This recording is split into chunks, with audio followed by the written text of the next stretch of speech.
Hey, I'm Summer. And I'm Mike. And we got married. With children. We're married 2 years now. Blended for 11. Like a margarita. Yeah, baby, like a margarita.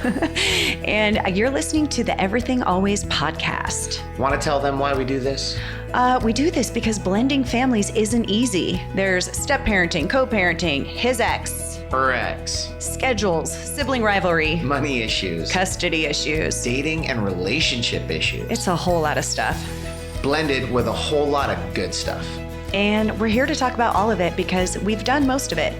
We might not be experts, but we've learned a lot. And we're still learning, and we want to share that with you. Thanks for joining. Now let's go. Hello, and welcome to Another episode of the Everything Always podcast. Woohoo!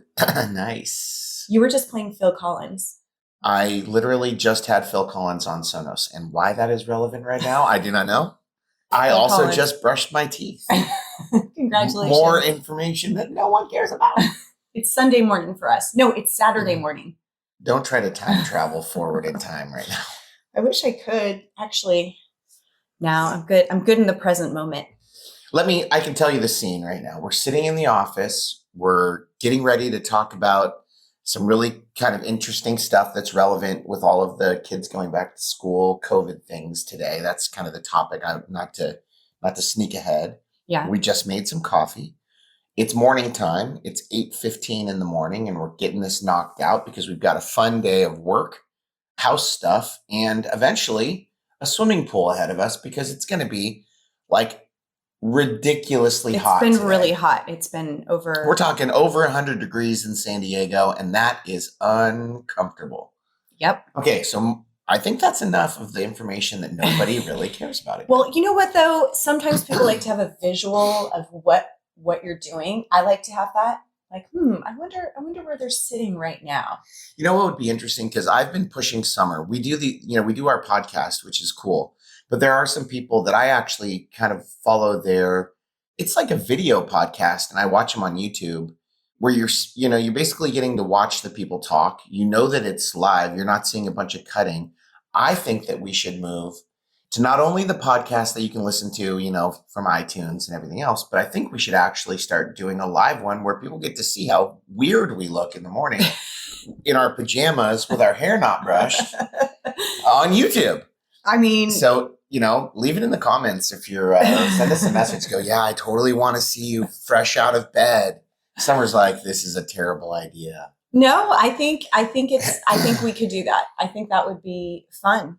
We have a YouTube channel. We do have a YouTube channel, and I did put some really good cooking recipes on there once. Yeah. Okay. I think that's there. So if you're interested in some really good cooking recipes, anyway, so we'll do all that. This is a big passion project for us. So we'll work our way into all that as we manage our actual businesses. yeah, sure. Yeah. So here we are, and we're going to be talking about, well, right now, there's a good portion of people that have already gone back to school. So right now we're at the end of the summer. Mm-hmm. It's the time that normally you're focusing on back to school shopping. Who's my teacher going to be? All of the things that you would normally be getting excited about. Kids are like, I'm going to be a freshman in high school, or I'm going to be here. And, some kids it's my first day of school and I'm so scared. Right. Yeah. Our kids are a little older now, but I remember the first day of school jitters of, I don't want you to walk me in, if that's basically what you get or if you were young enough in middle school, or don't leave, I'm going to cry. Exactly. Right. So at every stage it sort of turns. And then later it's like, we're off to school. I'm taking my car, so I don't really need you. Thanks. Yeah. But anyway, that's usually what's going on. But I feel like right now there's, with all the things that are going on with COVID and right now the challenges that we're facing, it's not about back to school shopping. It's where are my kids going to go to school? How am I going to balance my life in terms of, I have to work. I've got stuff to do. Who's going to be making sure that they're getting properly educated and all of those things, which is making things a little more complicated. It's been stressful. I will say some of our family actually are going back to physical school in different states. It depends, right? Right. Yes. Here where we're at, it is distance learning. And they actually said that it would be until January. Now things have maybe switched up a little bit because we're 14 days off of, or we have to be 14 days off of the. I guess San Diego is basically better than everywhere else. No. So the deal is right now is kids here, whether you're homeschooling, whether you're going back to public school, private school, it's at home. It's distance learning. And what it's brought up for a ton of parents is, well, I don't even know if my kid's going to go back to the same school that they were at, because people are starting to think of education differently because of how they witnessed it go down or how it was handled when there was the shutdown, the lockdown, which was back in March. And some parents were really frustrated. Some people had a pretty good experience. We know teachers that were frustrated as all. It was just like overwhelming. Change is hard. Change is hard. And it's a lot to be a teacher, to have gotten this job, this career where you're in a classroom and you're looking at faces that aren't covered and you're able to communicate right next to each other, not, scared of being too close to each other. Yeah. There's this whole, there's so much to be said about being in person and being together with a group of kids. Well, and I've always said, half of, I feel like what you learn in school is how to socially integrate. Yeah, how to work and be around people, and how to, be able to function in society where you have to know how to work with other people in order to survive and thrive. And I think a lot of teachers too, that's part of the joy is like, I don't want to be behind a desk all day. I want to be, on campus, working with children, doing other things. Most of the teachers we know are doing it not because they're getting paid so much. They're doing it mostly because they really do care about education and helping kids. Yeah, and those are the teachers that we know. But then the frustration is, now all of a sudden they're learning technologies that they maybe didn't know before. And even if they did. Yeah. It's funny because one of my friends from high school, actually, you stay connected through Facebook or whatever, posted this story about her dad, who's a teacher, who's like 50 something, getting ready to retire, and is like terrified about trying to figure out, she's like, my dad doesn't even know how to set up a VCR, which no one even uses VCRs. It was pretty funny. And she's like, I've been working with my dad and we've been doing test video calls to make sure he understands how to turn it on, turn it off, do all these things. Because he's 50 and he's not technology savvy, right? He's probably getting close to if he's been teaching, I don't know. I don't remember if he was 50 or if he'd been teaching for 50 years. Probably not teaching for 50 years. That'd make him 70. Yeah, maybe that's right. If he's still talking VCR talk, I think most 50-year-olds are using technology. And I don't know how old you get to be and not retire as a teacher. It's probably 65, something like that. Yeah. But anyway, let's get on with it. Today the topic that we're talking about is about distant learning and blended families and by the school way, and all of the things. We don't have all the answers. We just thought, let's talk about it. Let's share where we're at. Because when it comes to blended families, and we're going in like 4 different directions with 4 different kids. Oh my gosh. So it's, we have an 8th grader, we have 2 sophomores, and we have a senior. And there's all different things. They're all kind of going on different paths because of this. And that's why we're like, this is really interesting, because we've heard a lot of first of all, even in a non-divorced family where all the kids are on the same plan, it is still a struggle, because we know plenty of parents that both parents are working. Some of them actually aren't working from home. They're going into their place of work. And even if they are working at home, it's like distractions. It's having to deal with this with the kids and school, while also trying to manage their job. And it's really tough in that alone. It gets really tough too when you've got a blended family or you're co-parenting with someone. And what if you both don't agree on what the new, learning plan should be? We had to sign at the beginning of the year, what is your plan? What do you foresee your plan for your children? And it's not even whether you agree or not. In some situations, you have no choice. It's not like, okay, I choose back to school and I choose learning at home because I'm worried about, the virus or whatever. It's, you have to learn at home. Now the kid's going back and forth between 2 different places. What if one of the parents actually has to be in an office, right? What do you leave your 7-year-old for good luck at school today. Well, now you're talking Jimmy about extra money because you're going to either have to hire a tutor or hire somebody to help watch the kids. Maybe or you be have friends. flexible on your timeshare. I mean, what are like the dynamics of the things that are having to happen right now? People going above and beyond, or potentially even having to change their schedules or rely on other family members or friends to help. Yeah. I mean, we have a group of friends we know right now that are taking turns doing learning time at different places. Yeah. Yeah. Like so they'll that have they can survive and get by and do the things that they need to do in order to be able. So I guess the real question is, and it's not really a question, the thing to me, it seems like everybody's situation is different. Everybody's opportunities to in-school learning are different. Well, here's the thing too, is some people, a big conversation, especially in our community, has been, do I want to homeschool?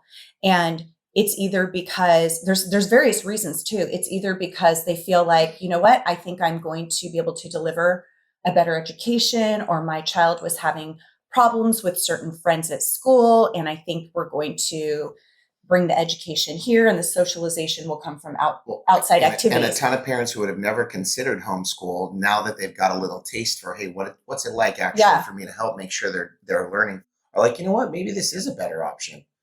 Well, there's also reasons some people really are scared of the virus.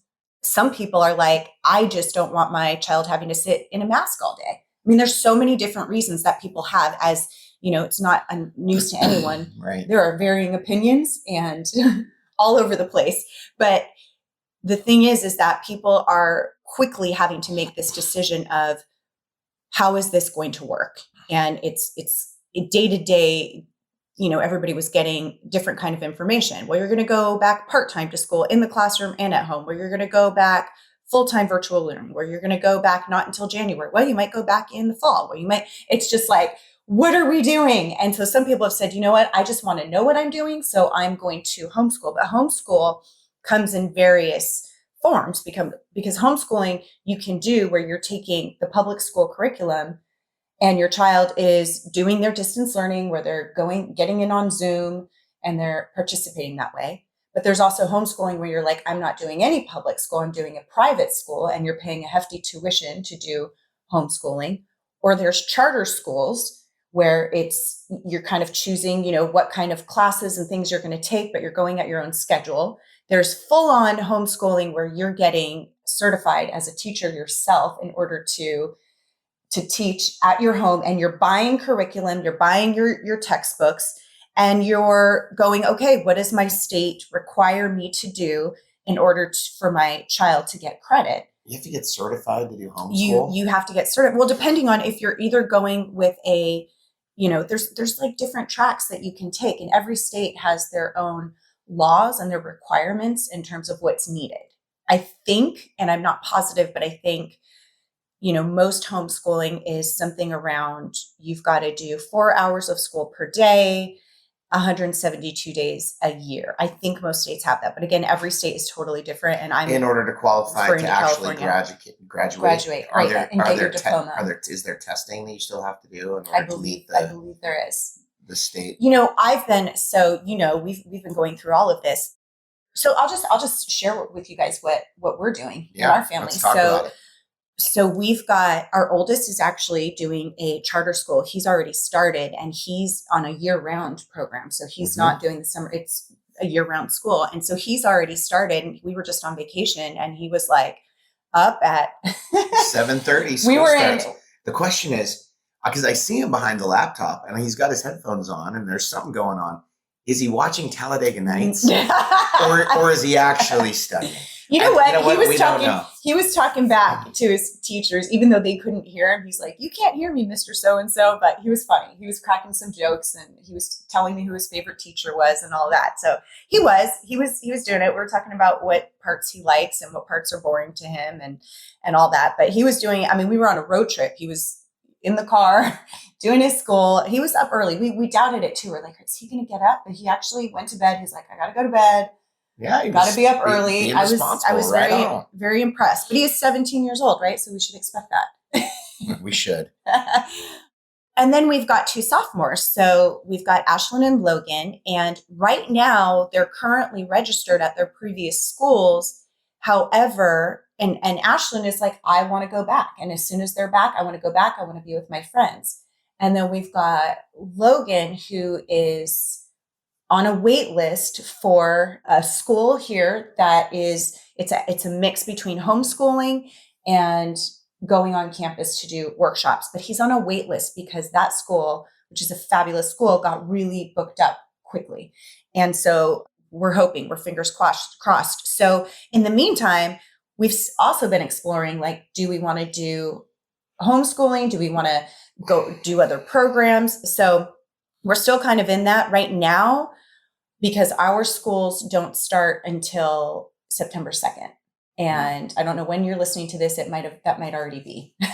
Sure. This might be coming out then. But I said, we're creeping up on the normal time for when school would be. Well, normal time for school usually is like August 24th or something like that. Yeah, or it would have just happened this last week, actually. Yeah, so they've postponed the start a little bit to, I don't know, longer summer. And then Chloe is kind of on the same path as Logan. So, just all right, let's start off with the distance learning with the school we're already registered at and transfer when we can. And I think we've all been thinking about education a little bit differently. And you know what? This kind of just started the conversation and gave us the opportunity to say, we're not actually tied to anything. We have options. And so let's talk about what you guys are thinking, because they are 13, 15, 17. Let's talk about what you guys want, and which is something that Justin did, which was in this past year, let's talk about, how is school working out for you? What are you feeling? And so he's now on a different track. Yeah, plan. Hey guys, guess what? We have a new website where you can see all of our podcasts and get easy access to the show notes, everything we talk about on the episodes, and you can even listen to the podcast directly from the site. You can contact us through the site and share your thoughts and questions. Check it out at www.everythingalways.co. That's www.everythingalways.co. And you can also follow us on Facebook and Instagram at Everything Always Co. We just set it up, and we'll be sure to put important announcements there. And we love that this podcast has been so helpful to so many, and our hope is to share it with even more. So can you help us? Will you take a moment now or after the episode to subscribe to the podcast, write a review, and share it? It would mean the world to us, and it helps us to keep bringing you the best content. Come on, we appreciate you guys. So what do you say, baby? Back to the episode? Back to the episode. Every kid is so unique, and it's hard. It's definitely stressful because you want to do the best for your kids. What really becomes a problem is when you're like, okay, what if I'm not on the same page as the person I'm co-parenting with? And that's something that happens, especially if you are deciding on a homeschooling plan beyond just the required distance learning. That can become stressful. And I actually heard an interview from somebody who gave really good tips to that, but it really puts a lot of the pressure on the parent who wants to do the homeschooling, because you kind of say, I'm going to take this on, I'm going to organize everything, and when the kids are with you, I'll put everything in a Google Classroom, and this is what they need to do when they're with you. But you have to be the person that's just like, here's what we're doing, and take charge, which can be a lot. I feel frustrated for parents. We're not, in our situation, we're not really battling with other parents on what to do or what not to do. I think everyone's kind of just like, hey, what's the best thing that we can do for? Yeah, I think so too. But we talk about how everybody's dynamic is different. You definitely have.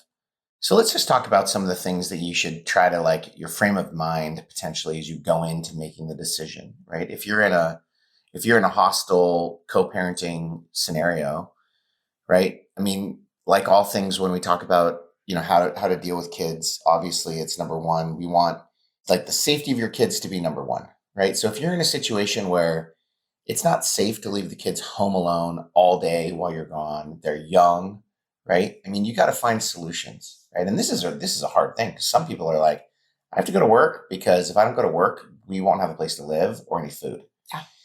and in those scenarios, I hope, hopefully, fingers crossed, there's people that can lean on scenarios where they can call on family members, friends, and sometimes put your ego aside and say, you know what?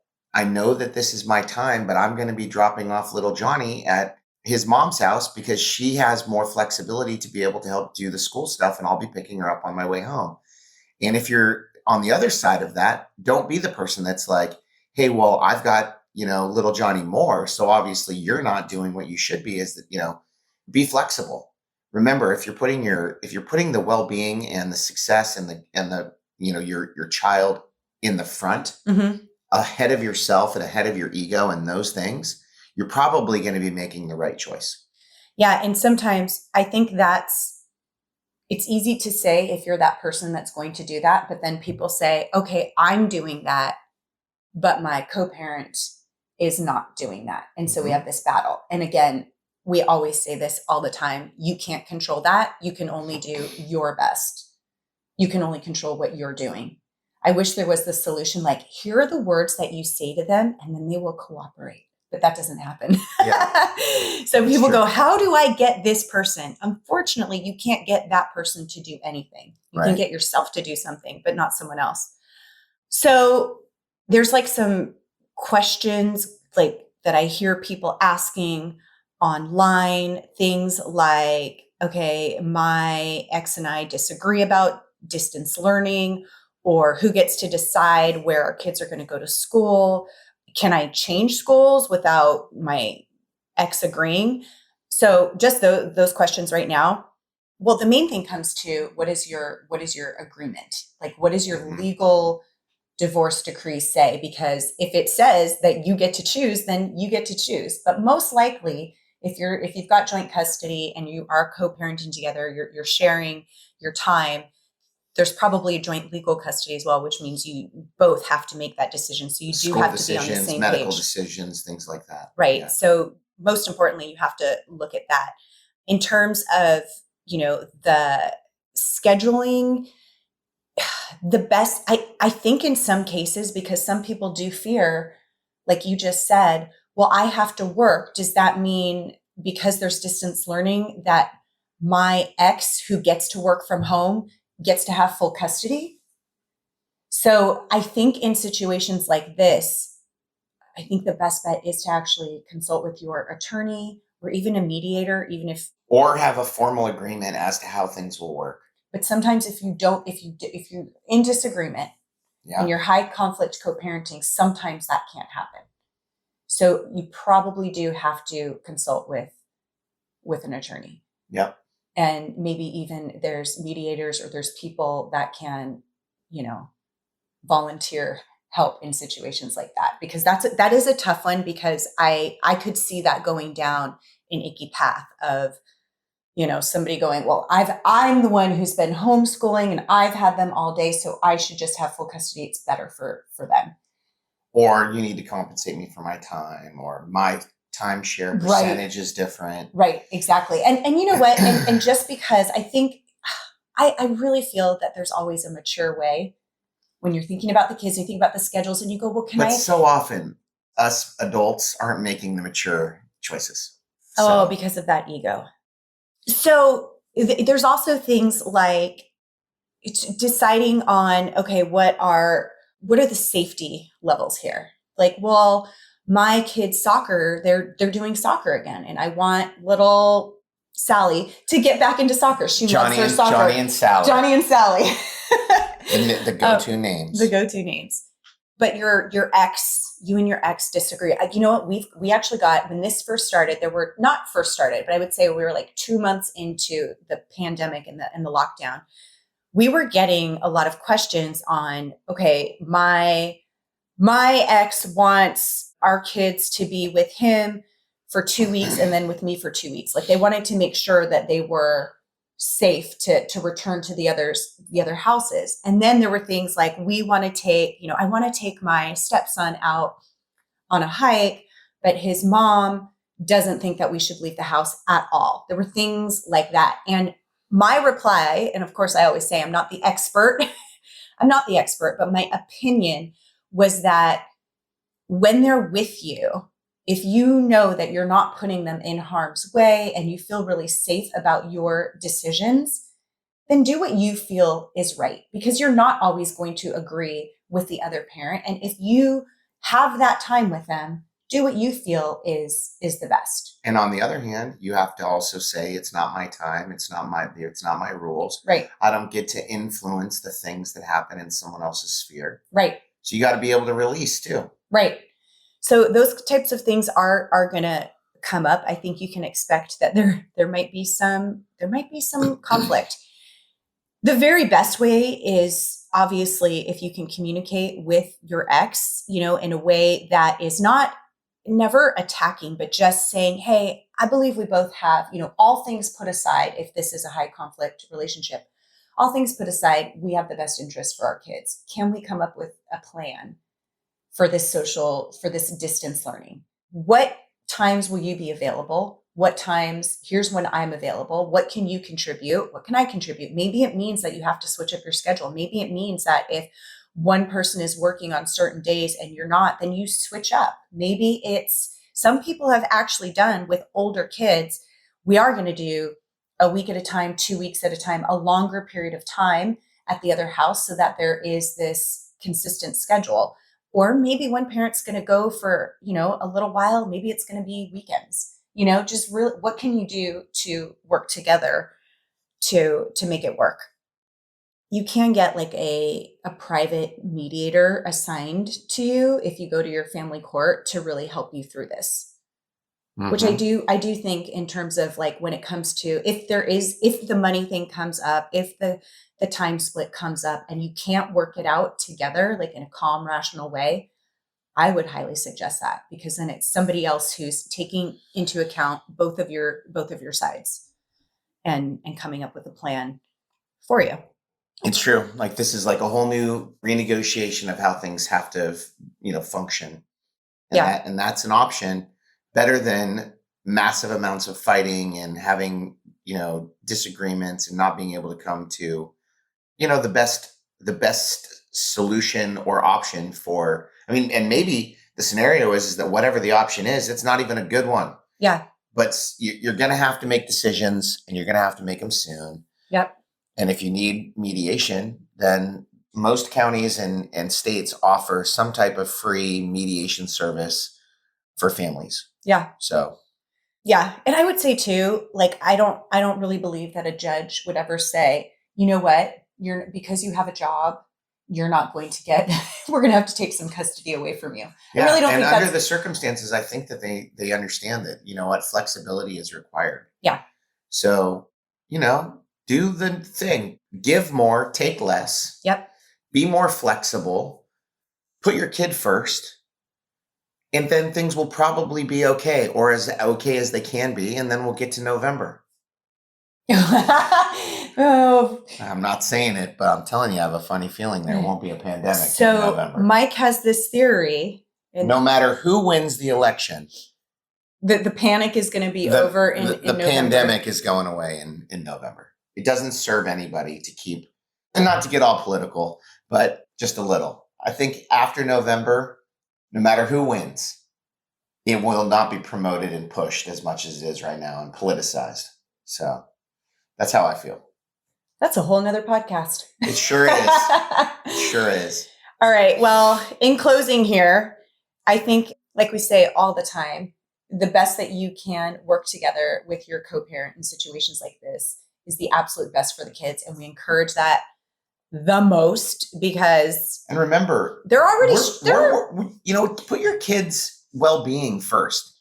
And sometimes the well-being could be, it's not healthy for them to be isolated away from all of their friends, social activities, family, like all of those things. That could be super stressful. Be considerate of their well-being more than just you could get COVID. There's other things that can damage your kid way more than just saying we have to be locked into this place. Be considerate as to the information that's out there and that there's more than that. Put your family first. Do what you feel in your heart is the right thing for safety, but also be aware of all the other things that can happen, right? Depression, suicide, physical yeah. and mental abuse. I mean, there are things going on with our kids that we'd say, you know what, it would be better for you to be exposed to the coronavirus than to have to deal with these things. Some people feel that way. Yeah. So, All right. Not sure how we feel, but anyway. Well, we hope that this was, we just wanted to share with you. If you could, Summer's looking at me like, why are you even going down this road right now? Stop it. Yeah. So no, really what I want to say is we know it's a stressful time and we wanted to just like address it, share with you what we're doing. We're kind of overwhelmed with you because there's a lot to think about, a lot to do. Yeah. And it's going to be interesting, and maybe we'll have to do a follow-up on like how it's all going and what's happening. That could be pretty interesting for sure. Sending you all like really good, what's the word I'm looking for? Patience vibes. Warm vibes. Warm vibe. I'm hoping, I hope you're all getting that patience trait exercised because there's going to be a lot of that needed. Yeah. All right, you guys, thanks for listening, and we'll catch you next time. Thank you so much for listening to our podcast. Our goal is to bring you all kinds of value that will help you navigate these challenging waters of blending a family. Reach out to us if there's something specific you want to hear. And don't forget to like, rate, and subscribe to the podcast. And if you really like it, share with someone you love. Ooh, and be bold enough to share it with someone you don't.